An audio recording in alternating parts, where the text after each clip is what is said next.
Yay Media Group. 13 has been my lucky number for a while. Like, it's always a sign of good things to come for me.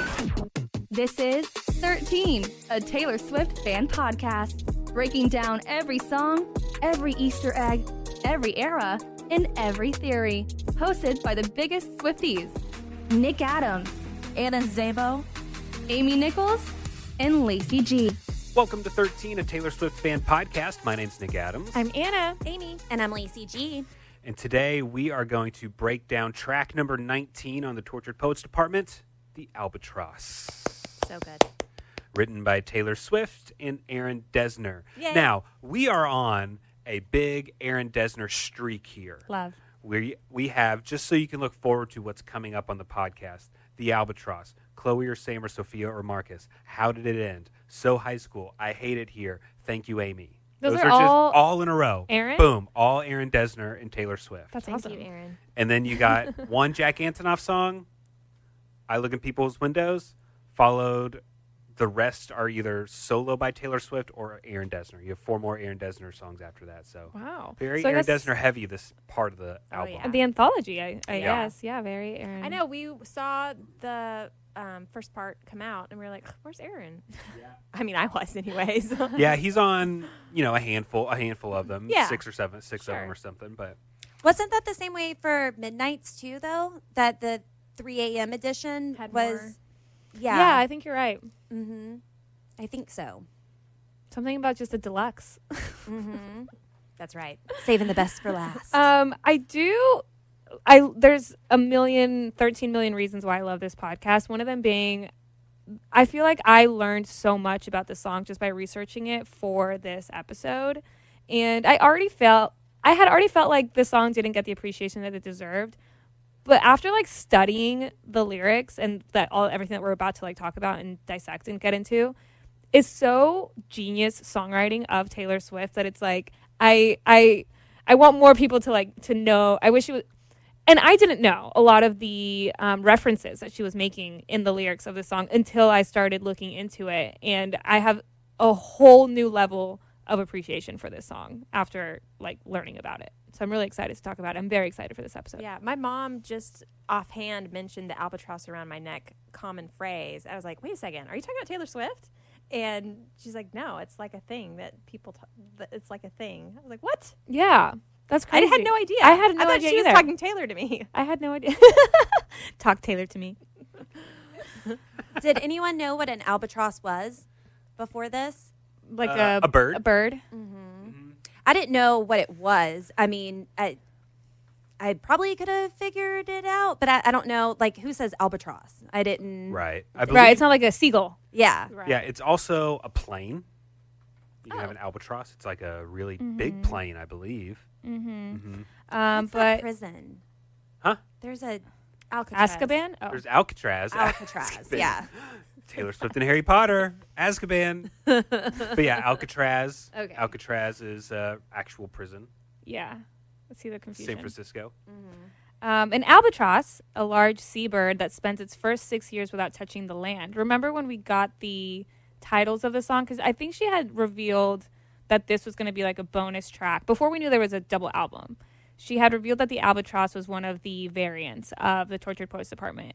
And it was the Albatross version. And we were like, oh my God, an albatross is a large bird that spends its first 6 years without touching the land. She just got out of the 6-year relationship, and we thought oh, this is going to be a song all about how, everything that she went through over those 6 years. And it turned out to be kind of the complete opposite, not the complete opposite, but it's not what I expected it to be when we first only had the title of an albatross. But, in a metaphorical sense, an albatross is also usually referred to as something that can cause anxiety or guilt, or that burdens you. So there's the double meaning there. And then I recently learned that albatrosses have also been a symbol of mystery and fortune in literature. I didn't know that either. So there's a lot of different inspirations and ways that you can interpret the word albatross. But then remember at the Grammys, we were like, is she trying to dress like an albatross? Because an albatross bird is white and it has these long wings that have black edges, black tips. and she wore the white dress that we later saw in the 4 Night music video and black gloves. And so we were like, oh my God, is she an albatross? She is the albatross. She is the albatross, which is really, really cool. But I do think that before getting into the lyrics, did you guys read about the poem? It's called The Rime of the Ancient Mariner.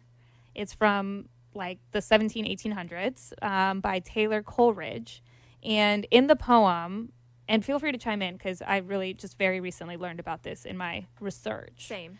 But in this poem, the wind plays a role within the narrative because what it's about is this mariner shoots an albatross that's following a ship that he's on because he believes it to be a bad omen. And the crew were initially angry because they believed that the albatross had brought the wind that was steering the ship. So he shoots down the bird because he thought it was a bad omen. And then the south wind that blew from the north began to send them into uncharted waters where they became stranded and tormented. So then he was forced to wear the dead bird around his neck, which is what your mom was referring to, the albatross around his neck as a punishment. And the albatross became a symbol of the burden and of this curse and for him to regret his actions. So then this poem, The Rime of the Ancient Mariner, is also based on the theme of sin, revenge, and repentance. The killing of the innocent albatross, a Christian soul, brings suffering to the old mariner and the other sailors. It also shows that a thoughtless bad act can have lasting repercussions. And so there's a lot of references to that in the song, which I think it's important context that I didn't have before this. So maybe context new to our listeners as well. Yeah. But so the sailor thought the bird was a bad omen, but it was his actions against the bird that was the bad omen. Ultimately. Yeah. Wow. I didn't know that the albatross had so much depth to I it. know. You So much literature, so Yeah. much poetry behind it. I feel smarter already. Thank you. Was there anything else that you had read about it, Lacey? No, that was it exactly. It is interesting all the many different ways that she can use albatross in this song. The way that she seems to be the one who's always the problem. That it's not her that it's the problem. That it's you portraying everything and foreshadowing everything onto her. No, I thought you did a great job covering that. I feel like this song is just her describing her side of the story as the albatross. As the albatross. Yeah. Yeah. I always get sucked into this song just from the beginning, just because she has such a unique cadence when she starts singing the song. It's just so different, and sometimes I'm like, wait, where's she going with this? What's she doing? Wise men, one said. It's just like an interesting way to even start sharing the story. Wise men once said, and now this is a quote, "Wild winds are death to the candle." Yes. So she's immediately opening up the song by setting up the idea that the wise men once said, like, this is a song about being warned not to be with me, right? So wild winds are death to the candle, meaning like the winds of Mother Nature are no match for a man-made flame, essentially. Meaning that women like herself, someone who is free-spirited, abides by her own rules, is somebody that cannot be controlled. Is this Rebecca Harkness we're talking about? I mean, vibes. A wild woman? Vibes. Could be. Yeah. And so she's opening the song by setting up the idea that the lover in this narrative, the person that is being warned in this narrative, is being warned about Taylor for her destructive nature, right? Like she's a wild wind. Yeah. Well, in Mastermind, she says, "I'm the wind in your free-flowing sails." So she's the wind, and the flame of love on that candle, she could either feed it and, make it stronger, or blow too hard and blow it out. Ooh, unpredictable. Yeah. Do y'all remember the song "Candle in the Wind" by Elton John? I do. What a great song. I'm really not... I had not heard it. I'm thought not of it connecting this at all to that, other than what a great song The it words. was. And then remember, he put out that song for Princess Diana, and then the Princess Diana Beanie Baby came out. Do you remember that? I think I've heard you talk about the Beanie Baby before. My wife has one. Yeah. Aren't you a collector? Kids College Fund. I am. Anyways, a rose by another name is a scandal. Shakespeare. Woo! So Shakespeare. I love that throughout this song, she'll take things and slightly twist them. Just she'll take old phrases, like quotes, things, and just slightly twist them. So what is the Shakespeare quote? Romeo and Juliet. A rose by any other name would smell as sweet as just as sweet. I didn't write it down, so don't quote me on that. But yeah, scandal's gonna be a scandal. Even if you want to call it something else. Yeah, you can say it's going to be a rose, pretty smelly, flowery, wonderful, but it's still a scandal. Yeah, I think I read someone say that in the context of Shakespeare, like Amy said, a rose by any other name would smell as sweet. In the context of that, Juliet says that line to express that even if Romeo was not Romeo, he would still be the person that she loves, right? But by changing it to a rose by any other name as a scandal, Taylor's basically saying that no matter who she dates, it's a scandal regardless. It does not matter if this person is an actor, musician, or athlete. It's a scandal because she's Taylor Swift. Yeah. And then here we go. Cautions issued. He stood, shooting the messengers. They tried to warn him about her. Same song and dance so many other people have when they're even just friends with Taylor. Beware. They were warned, and this person is saying, no, it's fine. I'm going to choose Taylor for this time. It's fine. He shot the messengers. Hey, okay, we tried to warn you, buddy. We tried to warn you. Yeah, I think it can just relate to a lot of, the Taylor serial dater. Don't do it. Don't do it. She's just going to write a song about you. Right. Yeah. She's just going to write a song about you.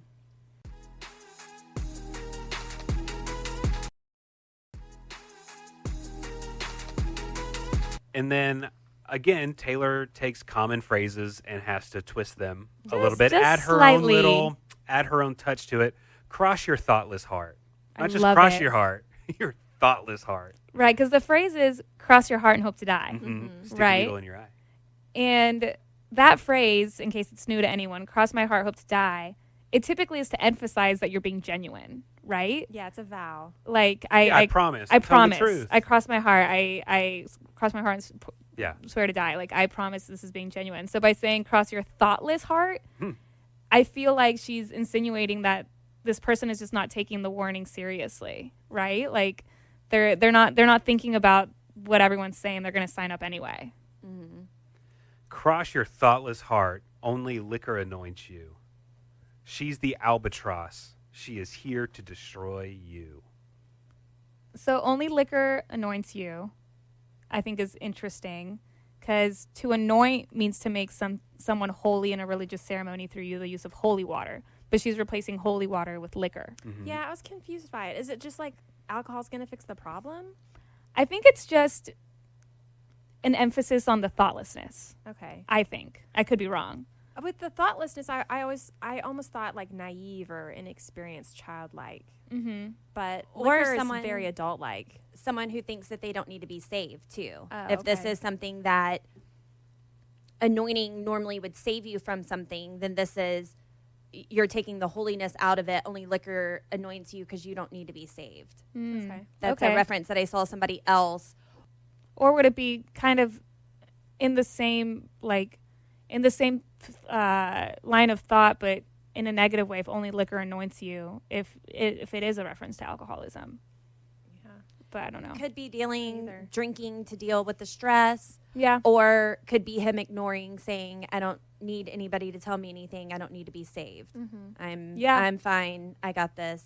I got my false god. I do like that. Or I wonder if this is also just part of what we've been talking about, people warning this other person in her life. They're warning her. They're like, she's dangerous. Like, almost like Taylor's anointing him, but it's with liquor. It's not good for you to be with her. Gotcha. Like You she's know, like liquor? it's a poison. Yeah, she's the evilness. Because they're saying only liquor anoints you. She's the albatross. She's here to destroy you. So maybe it's just like, okay, this isn't good. This isn't a holy relationship. This isn't good for you. You're being anointed with liquor. It's bad. Sorry, I was going to say the she's the albatross, she's here to destroy you, just alludes back to that poem that we were talking about earlier, referring to herself as the albatross. But I do think it is really important to emphasize what Amy was saying, that in the scope of this poem that she's referencing, like Amy was saying, it's not the albatross that did something bad, but it's the albatross that gets all the blame. Yeah. Much like Taylor. She'll date someone, but it's horrible, but it's her fault, right? Right. Everything is bad. Everything is shameful. Taylor uses the I feel like the suspicious tone to show how blame is pointed on the albatross, showing how men point the blame on women that they've been warned about instead of acknowledging their own actions. Sure. So if my life goes absolutely horrible, it's because I dated Taylor Swift. It's not because I chose to date Taylor Swift. You know what I mean? So it's just always putting the blame on her. And man, to have someone say you're such a burden. Golly. She's the albatross. Like And that's- she's your burden. Like, whoa. Yeah. That's heavy. And Goodness. to live with that Yeah. day in and day out. Mm-hmm. And again, thinking she is the burden, but she's not. No. Right. She's telling her side of the story. We'll Yeah. get there. Yeah, Mhm. we'll get there. We'll get there. Wise men Once once said, one bad seed kills the garden. Yeah. And that's in Which- quotes. Again, wise men once quotes. said, one bad seed kills the garden. Some people think that this could have been calling back to whenever she started going to the Chiefs games. And once she started going, then they lost a few games in a row, or Brad's and Chad's were moaning she was destroying the NFL football and begging her to stay away. So that could be one bad seed kills the garden, because just like you said, she does get blamed for absolutely everything, even though it's not her fault.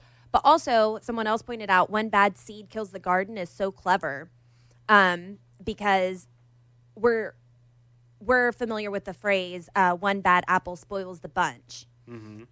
Well, that's taking a bad apple that's going to spoil everything else, whereas this bad seed is naturally corrupt and can't be changed. Whereas the apple is something that it changes into something bad. This is something that was made bad, and you can't save it. So one bad seed kills the garden. Yeah. And it is just so crazy to think about when that was happening, when she first started going to the Chiefs games, and people truly were blaming her, saying she's ruining the NFL. They're saying this one woman Ridiculous. attending a football game is ruining the entire NFL. Like, that is insane. What I do love is how time will work everything out. They were saying that. Fast forward 8 months, the Chiefs won the Super Bowl. Right. She didn't ruin anything. Yeah. She was enhancing the team. If anything, she was making it better. Like, it's just crazy to me how people can really have that They just say mindset things. of she's ruining the NFL. No one can really think that. People do. So we are continuing in these quotes that she's giving. So she says, wise men once said, one bad seed kills the garden. That's one phrase, one saying. Another one is, quote, one less temptress.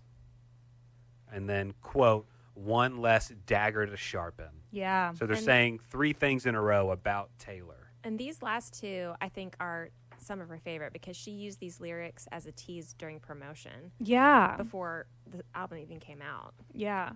And it's horrible, but when we had those lyrics out of context, just the one less temptress, one less dagger to sharpen, I think that since I assumed that she was the narrator, that she was the one saying this, I thought it was going to be like something referring to like jealousy of someone else, when that's not it at all. It's actually like quotes talking about her. And Yeah. it's like, oof, I was so wrong in assuming that, and I recognize that. But one less temptress, one less dagger to sharpen also just refers to how society treats women when they are in a male-dominated area, like Taylor being in the NFL. You know, like, get her out of here, one less thing to worry about.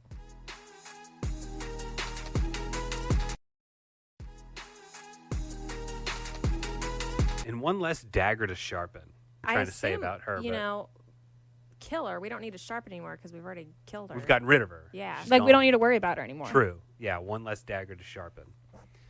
Locked me up in towers, but I'd visit in your dreams. And they tried to warn you about me. I feel like the vibe in this is kind of cynical in the way that she says it, you know, but I think she's also saying, like, your thoughtless actions of wanting to be with me, regardless of these warnings, then you won't be able to escape me, you know, because I'll visit in your dreams. Like, I'll still be there. You can't get rid of me. And then it also, I feel like, ties into Cassandra just because of the parallel of I was in towers weaving nightmares. Did anyone see Nosferatu? Yes.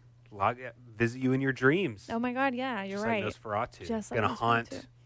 Ellen, was that her name? Lily Rose? Lily Rose Depp? Yeah. Nosferatu haunted her in her dreams. Yeah. Whoa. Nosferatu. Cross your thoughtless heart, only liquor anoints you. She's the Albatross. She's here to destroy you. Devils that you know raise worse hell than a stranger. Yeah, it took me a while to kind of understand that. Devils that you know raise you worse than a stranger. I took it as the people that you're closest to are the ones that can hurt you the best. Yes. Well, and the Archer, because all of my enemies started out friends. So it's people that you trusted that didn't have your best interest. I think throughout this song, with all of these warnings and idioms and quotes, I think it's another one of better the devil you know than the devil you don't, which basically means it's better to deal with someone that you're familiar with and you know, because even though it's not ideal, it's sometimes better than taking a risk with an unknown person. But it's, I guess, kind of the opposite in what you're saying. Like, it's Taylor's saying, like, the devils that you know, the people that you've known for years are the ones that can end up being the most dangerous because they know more about you. Yeah. You know, and we've talked about that before about, like, you know, people that she has probably opened up so much of herself to that then are no longer in her life. And I wonder if she worries about just the things that they know about her that could be used against her later on. Yeah. Like, I'm sure that's a fear and an insecurity within herself also. Because now, even just name dropping Taylor, regardless of what it is, it goes everywhere. Yeah. Like, so that's gotta suck. And just someone destroying your trust Yeah. in general. That's the worst. How do you come back from something if you don't trust this person anymore? Then for me, like, I wouldn't be able to. If you don't have my trust, that's bare minimum what you're supposed to have from me. Yeah. And I'm not It's so untrusting. important. Yeah. Yeah. And we've already talked several times about how being the albatross being blamed for everything. Man, how much that sucks to be called a burden, to be the dead weight that someone's talking about. But what about this? She's the death you chose. Death? I know. Well, She's the death? right. Well, we just talked about I'm going to get you back. Pick your poison. I'm poison either way. Yeah. She's the death you chose. You are in terrible danger. Whoa. Yeah.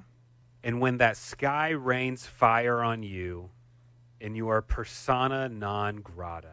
Had to look that one up. Yeah, same. What's it mean?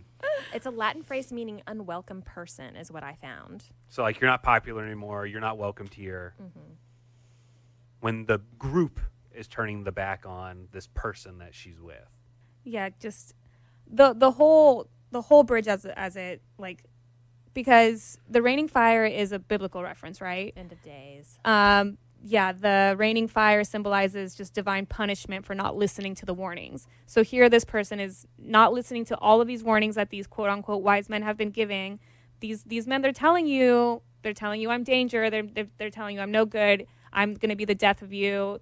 There's nothing good that can come from being involved with me. So when all of this comes back, when the fire rains down on you, when you become an unwelcomed person, when society, like, basically ostracizes you, I'll still be there. Right. You know, I'll let you know that I've been there too and that none of it matters. Like, It's all outside noise. I'll be there to tell you that inevitably when all of this happens and you face all the consequences of being there with me, I'll be there to let you know that it's okay. Yeah. Like, but am I worth it? You know, like, but I'll be there. And it's also, I kind of feel like it's also saying, like, hey, you're going to have hardships in your life. I'll be there for you. I'll be there.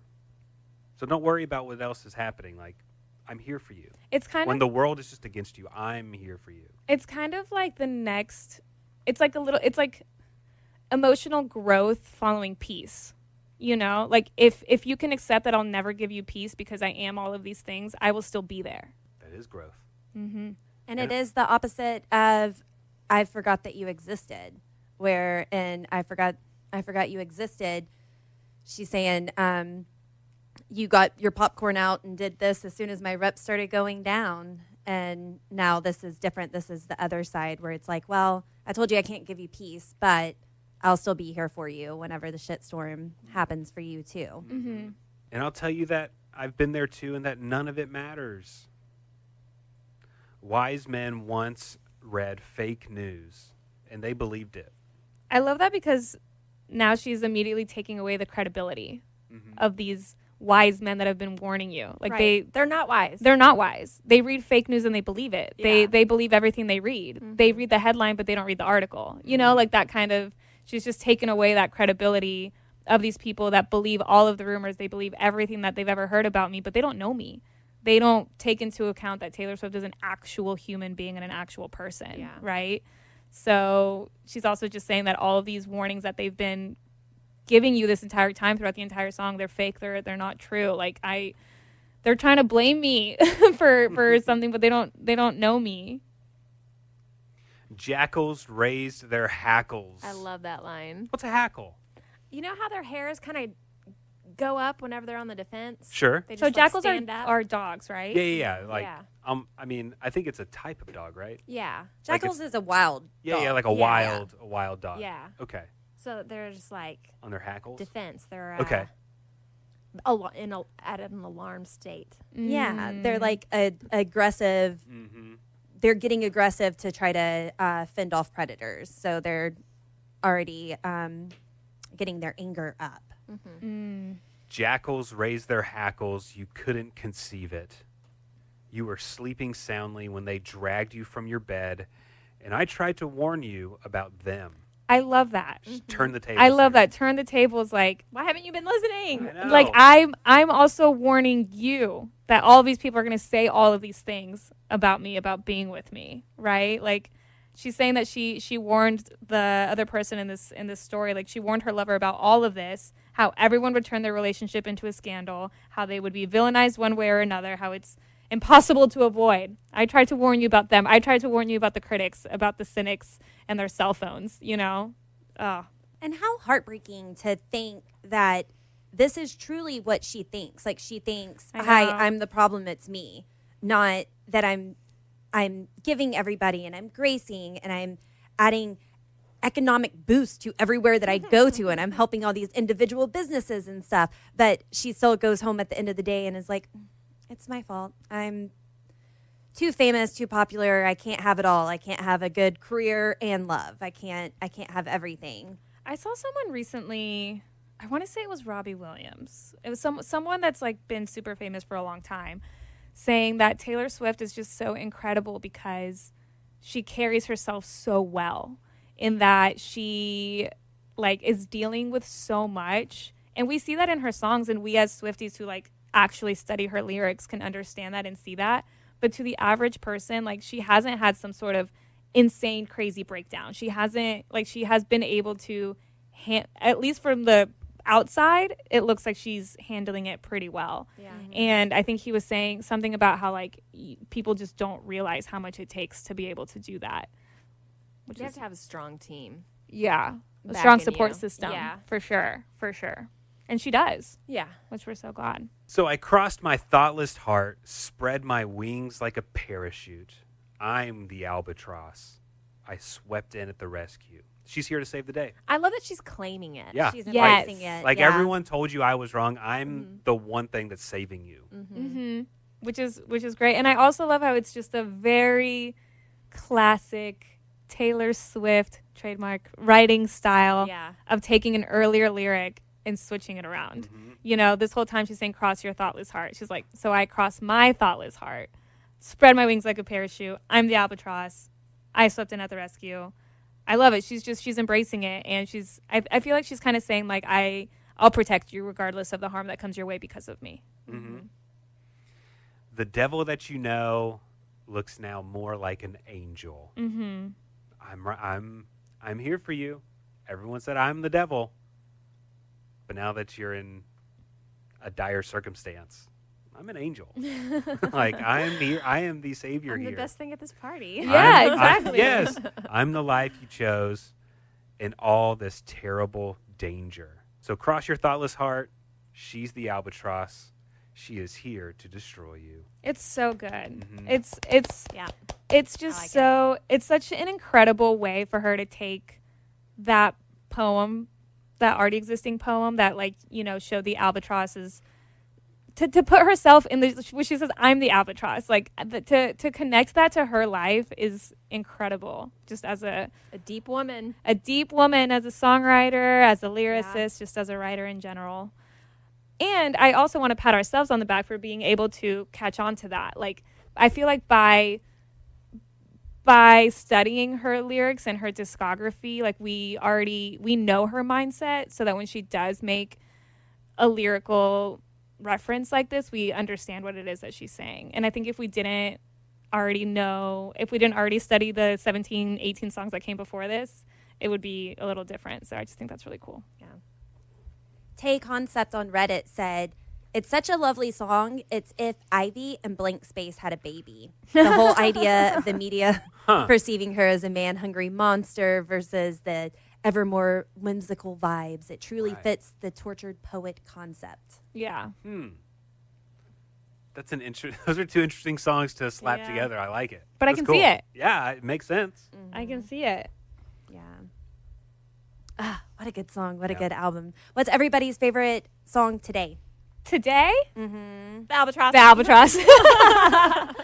I think when I was reading about the poem, the Rhyme of the Ancient Mariner, and all of that and the connections, I think I was just so blown away by her genius that the Albatross immediately shot up in my rankings. Like, I have so much more respect for it now that I understand it.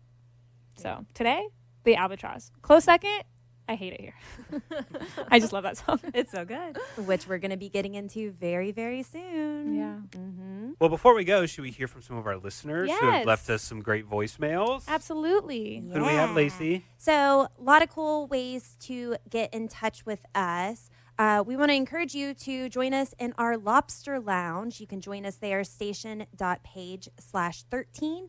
It's free to sign up. All it is a lounge exclusively for our listeners, so we can chat, talk about what's on our mind, share any thoughts that you have. So just join us there. We would love to be able to talk with you. We have a listener called Little Old Traveler who said, now that the podcast has covered part 1 of TTPD, what are your 5 favorite songs? So people are going back and forth. Their favorite songs, by the way, number 1, Who's Afraid of Little Old Me? Number 2, I Can Do It With a Broken Heart. 3, Smallest Man Who Ever Lived. 4, Clara Bow. And 5, TTPD. So thank you for sharing that with us. And just be sure and join us, station.page/13. Now, we also have a Google phone number and great listeners who love to call and leave us messages like Maddie. Maddie called and said, add this to the bingo card board. It's happening. Ooh, let me pull that up. Hi, 13 Podcast. I hope this is the right number. I'm Maddie, and I'm with Lobster from Arizona. I went to the Eras Tour, Vancouver, Night 1 and Night 2. Our surprise songs on Night 1 were Haunted, matched up with Wonderland. It was so good, but sorry, Anna. And I'm happy Never for Grow you. Up matched with The Best Day. Yes, my mom cried. I heard that you guys were talking about an Eras Tour documentary coming out, and I think that's possible because they were filming Taylor on stage, and there was a camera filming Swifties having fun in the crowd, which is also what we saw in the first Eras Tour movie. So, yeah, that's why I think it's coming out. Also, I think that Taylor Swift will be appearing in the 2025 Super Bowl halftime show because it was revealed that Kendrick Lamar is performing at the halftime show, and he is featured on the Bad Blood remix. So I think that Taylor will come out and perform Bad Blood during the halftime show. Love you guys. Bye. That'd be cool. All right, Maddie, I have that on our bingo board now. That's great. As I love it. a little bonus. Man, I would love to see Taylor pop up during the halftime, but man, it would just be like a little taste. I know. But then maybe it'd be like, then she would be the next year. You know? I mean, that'd be great. That'd be cool. Oof. But that would be cool to get, 40 seconds of Bad Blood I know. with Kendrick Lamar. That'd be awesome. That'd be awesome. And Maddie, you're very well spoken. Very. Yeah. That was great. I love that. And I'm very jealous about your surprise songs, but I'm Yeah. very happy for you. I love knowing that our listeners are there for moments like that, like seeing Haunted. Oh my God. The other day, I was going through all of my saved videos. Yeah. And I saved a video that someone had posted of Haunted mashed up with Exile featuring The Crowd. I started crying. I was like sitting on my couch, like actually crying. And the crowd is singing the Bon Iver. part Yes. back to Taylor. Yes. Pretty I great. had actual tears in my, like, I was like, this is the most beautiful thing I've ever seen. Isn't that fun? I mean, just having emotional weight in what Taylor does. I just think Story of my life. it just blows me away sometimes. I know. It happens in the car most for me. Yeah. Yeah. I was going to text you guys and be like, crying. We also have another voicemail. This is from Evelyn and Leah, and they want to know if we think this was intentional on Taylor's behalf. Hi, I'm Evelyn. And I'm Leah. We love your podcast, and we were just listening to Death by 1,000 Cuts when we heard I Look in the Windows of Our Love even though they're boarded up. And then we were like, isn't there a song in Torture Poets Department called I Look in People's Windows? And we were like, are they connected? So we listened to I Look in People's Windows, and it said, like, I look in people's windows in case you're at their table, and we look at each other one more time. So do you think it's, like, just crazy clowning, or maybe they're related? Bye. I think that's a great connection. Could Yeah. be, yeah. Yeah. Absolutely. Yeah. I think that's a great connection of lyrics from Taylor. At their table. I look in people's Such a good song. And I feel like it kind of, I'd have to listen to like the music, but I feel like there's a mashup there. Called I look DJ through the Raj. windows of this I love. think I've heard it Even on if YouTube. you boarded them I up. think I've seen someone put those together. It has that like that. Da, da, da, Yeah. da, da. Yeah, that's Taylor inspiring Taylor. Taylor inspiring Taylor. We love Yeah. to see it. Yeah. We love it. possibly right there. All right. Well, that's all that I have from our listeners for now.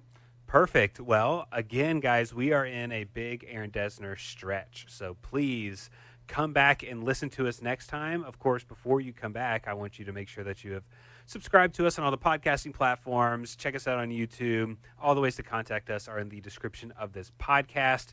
And on the next episode, we're going to be breaking down Chloe or Sam or Sophia or Marcus.